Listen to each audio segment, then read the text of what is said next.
Hello students, welcome to आव्या classes. प्यारे बच्चों, आव्या क्लासेस में आपका बहुत बहुत बहुत बहुत ढेर सारा स्वागत है। और इस वीडियो में जो हम लोग देखेंगे टॉपिक वो है section 2.8 dimension of physical quantity. बहुत ही आसान टॉपिक है। आखिर ये डायमेंशन है क्या? देखो, the nature of any physical quantity is described bye it's dimension.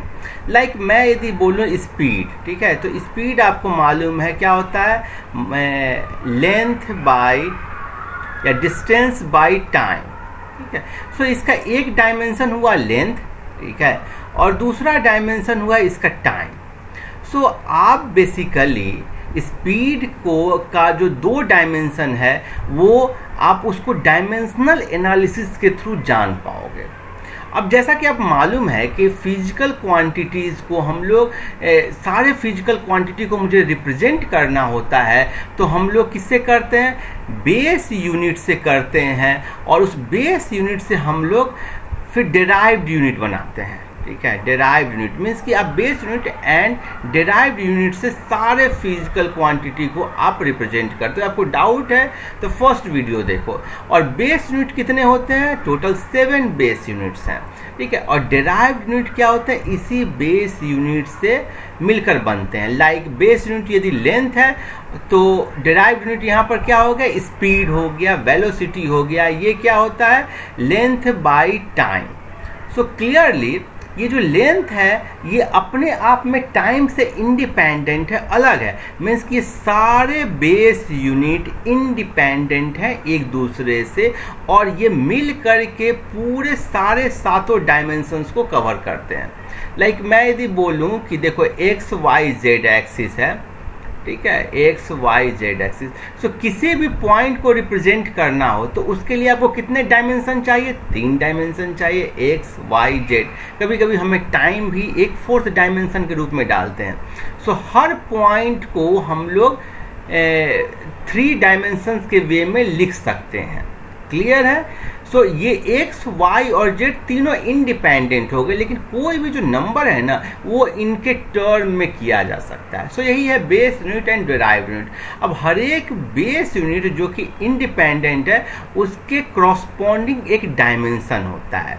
Like mass एक बेस यूनिट है जिसके क्रॉसपॉन्डिंग डायमेंशन को आप m से दिखाते हो। और एक चीज़ और ध्यान दो कि आप हर क्वांटिटी को डायमेंशन में कैपिटल लेटर से दिखाओगे और उसको एक स्क्वायर ब्रैकेट के अंदर दिखाओगे। लाइक मैं यदि टाइम को दिखाऊंगा तो टाइम को कैसे दिखाओगे? t से दिखाओगे और स्क्वायर ब्रैकेट के अंदर में होगा। यदि मुझे लेंथ दिखाना होगा, लेंथ, तो उसको कैसे दिखाओगे? स्क्वायर ब्रैकेट के अंदर l लिखोगे। जो सातों जो बेस यूनिट्स हैं उसको हम लोग देखते हैं कि डायमेंशंस में कैसे दिखाते हैं। Like length has dimension l, जो मैं चर्चा कर चुका हूँ, बात कर चुका हूँ। मास के लिए m होगा, टाइम के लिए t होगा। इलेक्ट्रिक करंट को हम a से दिखाते हैं, कहीं कहीं आपको ये I से भी मिल जाएगा। क्लियर है? थर्मोडायनेमिक टेम्परेचर, ठीक है, ये हो गया, इसको k से दिखाते हैं। फिर ल्यूमिनस इंटेंसिटी, इसको CD से दिखाते, and CD stands for candela. फिर अमाउंट ऑफ सब्सटेंस, इसको हम लोग मोल से दिखाते हैं और MOL से रिप्रेजेंट करते हैं। ये सारे रिप्रेजेंटेशन आपको क्लियर होने चाहिए। The dimension of a physical quantity are the powers और the exponent to which the base quantity are raised to represent the quantity, ठीक है। डायमेंशन किसी फिजिकल क्वांटिटी कैसे करोगे? बेस क्वांटिटी के पावर में रेज करके। लाइक मैं यदि लेंथ को डायमेंशन बोलूँ, ठीक है, लेंथ के लिए आप क्या है, आप लिखोगे m का पावर 0, बिकॉज इसमें m का मास का कोई कंपोनेंट नहीं है। m का पावर 0, l का पावर 1 और टाइम का भी कोई कंपोनेंट नहीं है, इसलिए t का पावर 0। आप बोलोगे कि सर हमने इलेक्ट्रिक करंट नहीं लिखा, ये सब नहीं लिखा। वो सब भी लिख सकते हो, लेकिन जब रिक्वायरमेंट ना हो ना तो हम लोग जनरली यदि लेंथ है तो केवल l लिखते हैं। यदि मान लेते हैं वॉल्यूम में बोलूँ, वॉल्यूम, तो वॉल्यूम के लिए क्या लिखोगे? L। वॉल्यूम क्या होता है? देखो मीटर क्यूब होता है, मीन्स की लेंथ का पावर 3 है, से L इंटू L, ठीक है। ये हो जाएगा L टू द पावर 3। अब चाहो तो इसको ऐसे भी लिख सकते हो, m to the power 0 l to the power 3 t to the power 0, या ऐसे भी लिख सकते हो, जैसे चाहो लिखो. So using the square bracket round a quantity means that we are dealing with the dimension of the quantity. So हम लोग जब भी स्क्वायर ब्रैकेट में देंगे तो हम लोग मानेंगे कि हम लोग डायमेंशन के बारे में बात कर रहे हैं. ठीक है, अब एक फोर्स का निकालते हैं. देखो फोर्स क्या होता है, आपको फोर्स का फॉर्मूला सबको मालूम होगा, F is equal to M. अब m क्या है, मास है. सो डायमेंशन आपको फोर्स का निकालने के लिए कहेगा, तो लेफ्ट हैंड साइड में आप F के अंदर ऐसे स्क्वायर ब्रैकेट निकालोगे, लिखोगे, मीन्स कि आप फोर्स का डायमेंशन निकालने में इंटरेस्टेड हो. और मास क्या हो जाएगा, मास का हो जाएगा m. और एक्सलरेशन क्या होता है, एक्सलरेशन का होता है मीटर पर सेकेंड स्क्वायर. सो मीटर के क्रॉसपॉन्डिंग आप लिखोगे क्या, मीटर किसका हुआ, लेंथ का. So L divided by time के क्रॉसपॉन्डिंग क्या हो गया, टी स्क्वायर. सो इसको लिखोगे M L divided by T square. अब ये जो नीचे में लिखने का डायमेंशन में कोई मेथड नहीं होता है, उसको ऊपर लाते हैं. सो टी स्क्वायर को जो ऊपर लाओगे तो टी टू द पावर -2 हो जाएगा. सो एम एल टी -2 सबको एक साथ स्क्वायर ब्रैकेट में मैं डाल दिया. क्लियर है.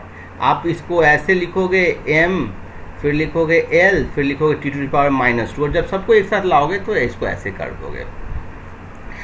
सो thus the force has one dimension in mass, one dimension in length, and -2 dimension is time. The dimension of all other base quantities are 0. फिर देखो कि note that this type of representation the magnitude are not considered. Magnitude को आप consider नहीं करते हो.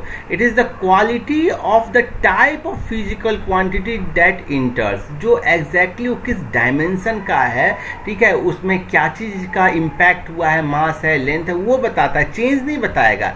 So change in velocity है कि एवरेज वेलोसिटी है कि इनिशियल वेलोसिटी है कि फाइनल वेलोसिटी है कि स्पीड है, सब इक्विवेलेंट हो जाएगा, सब सेम हो जाएगा. वेलोसिटी देखो, चेंज इन वेलोसिटी, अच्छा वेलोसिटी में चेंज कितना होगा, 3 मीटर पर सेकेंड -1 मीटर पर सेकेंड.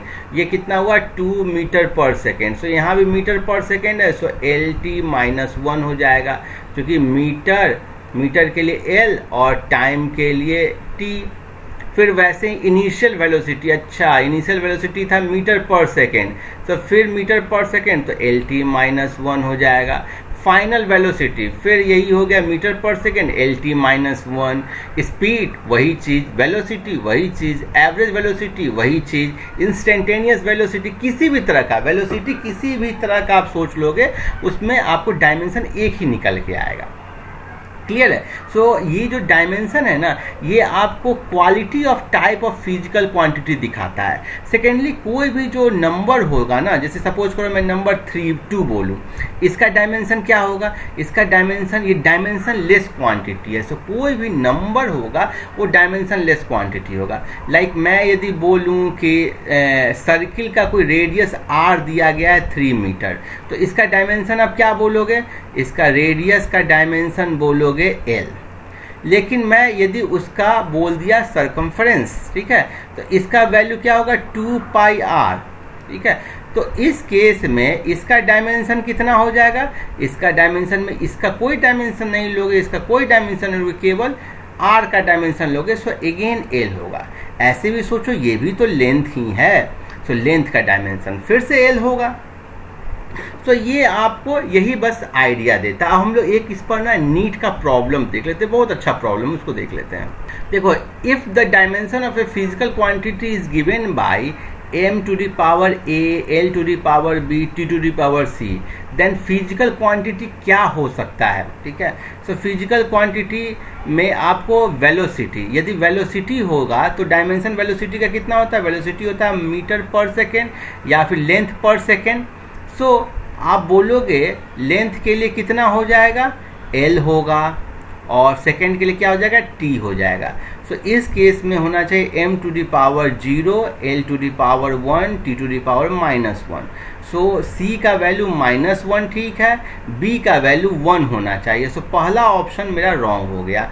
सेकेंड ऑप्शन देखते हैं, एक्सलरेशन.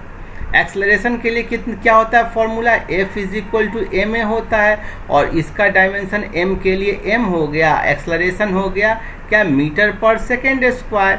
सो मीटर के लिए l हो गया और सेकेंड टाइम के लिए हो गया t स्क्वायर। सो ये हो जाएगा mlt-2। सो a का वैल्यू आया 1, b का वैल्यू आया 1 और c का वैल्यू आया -2। सो ये हम लोगों ने किसका डायमेंशन निकाला, ये हम लोगों ने फोर्स का डायमेंशन निकाला। फोर्स का डायमेंशन आया mlt-2, और आप देखो कि यहाँ पर a का वैल्यू 0 लिखा हुआ है, सो ये भी रॉन्ग हो गया। ठीक है, फोर्स के लिए a का वैल्यू 1 होना चाहिए। अब हम लोग एक्सलरेशन देख लेते हैं। एक्सलरेशन के लिए lt-2 होता है, सो क्लियरली इसके लिए a का वैल्यू कितना होना चाहिए, 0 होना चाहिए। सो ये भी गलत हो गया। सो ये सही होगा प्रेशर, इसको हम लोग निकालते हैं। प्रेशर क्या होता है, फोर्स बाय एरिया। फोर्स के लिए डायमेंशन होगा mlt-2 हम लोग देख लिए, और एरिया के लिए डायमेंशन होगा, एरिया क्या हुआ, length into length, so l square. So ये जब करोगे तो कितना आ जाएगा, ml to the power -1 t to the power -2। So a का वैल्यू आया 1, b का वैल्यू आया -1 और c का वैल्यू आया -2। सो ये करेक्ट हो जाएगा। सो ये हम लोगों ने किसका डायमेंशन निकाला, ये हम लोगों ने फोर्स का डायमेंशन निकाला। फोर्स का डायमेंशन आया mlt-2, और आप देखो कि यहाँ पर a का वैल्यू 0 लिखा हुआ है, सो ये भी रॉन्ग हो गया। ठीक है, फोर्स के लिए a का वैल्यू 1 होना चाहिए। अब हम लोग एक्सलरेशन देख लेते हैं। एक्सलरेशन के लिए lt-2 होता है, सो क्लियरली इसके लिए a का वैल्यू कितना होना चाहिए, 0 होना चाहिए। सो ये भी गलत हो गया। सो ये सही होगा प्रेशर, इसको हम लोग निकालते हैं। प्रेशर क्या होता है, फोर्स बाय एरिया। फोर्स के लिए डायमेंशन होगा mlt-2 हम लोग देख लिए, और एरिया के लिए डायमेंशन होगा, एरिया क्या हुआ, length into length, so l square. So ये जब करोगे तो कितना आ जाएगा, ml to the power -1 t to the power -2। So a का वैल्यू आया 1, b का वैल्यू आया -1 और c का वैल्यू आया -2। सो ये करेक्ट हो जाएगा। क्लियर है। सो ऐसे करके आप इस प्रॉब्लम को सॉल्व कर सकते हो। हम लोग नेक्स्ट वीडियो में आपको देखेंगे।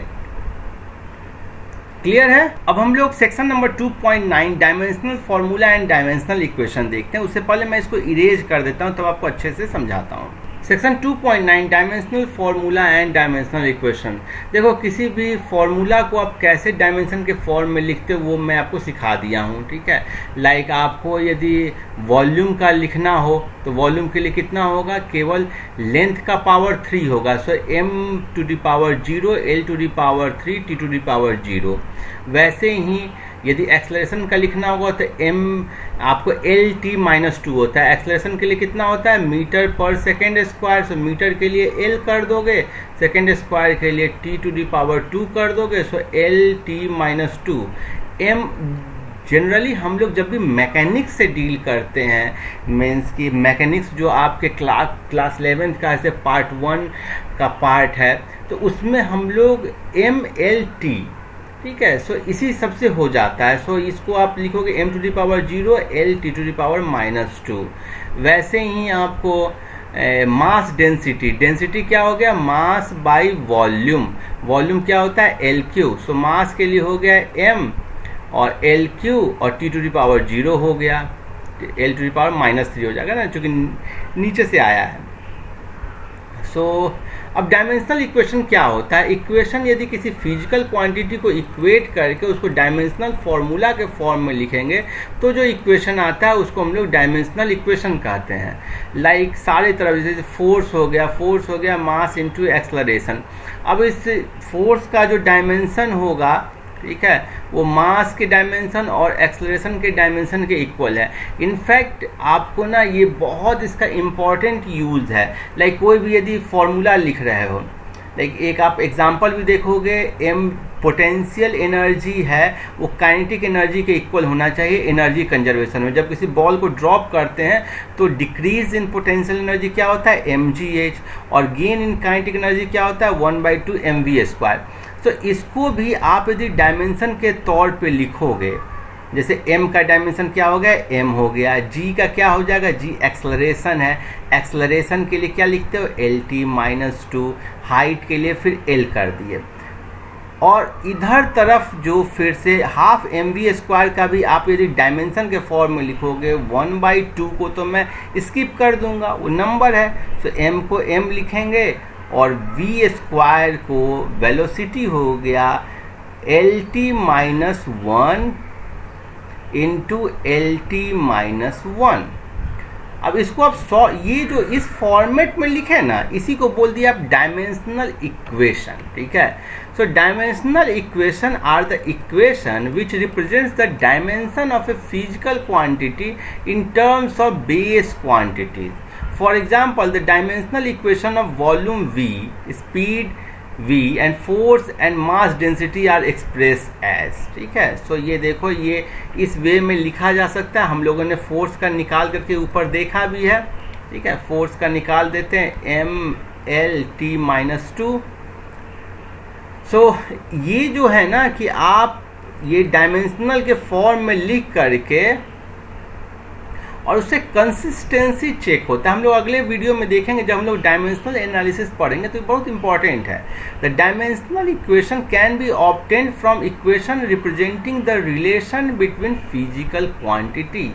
The dimensional formula of a large number and wide variety of physical quantity derived from the equation representing the physical relations among other physical quantity and expressed in terms of base quantity are given in the appendix 9. So आप जब भी इस तरीके से लिखते हो तो उसको बोलते हो डायमेंशनल इक्वेशन, और उसका यूज़ करके आप ऐसे वेरीफाई भी कर सकते हो। देखोगे तो लेफ्ट साइड में भी वही आएगा ML²T-2 और राइट साइड में भी आएगा ML²T⁻²। तो मेरे ख्याल में ये समझ गए होगा, आपको वीडियो अच्छा लगा होगा। Keep watching, happy learning, thank you.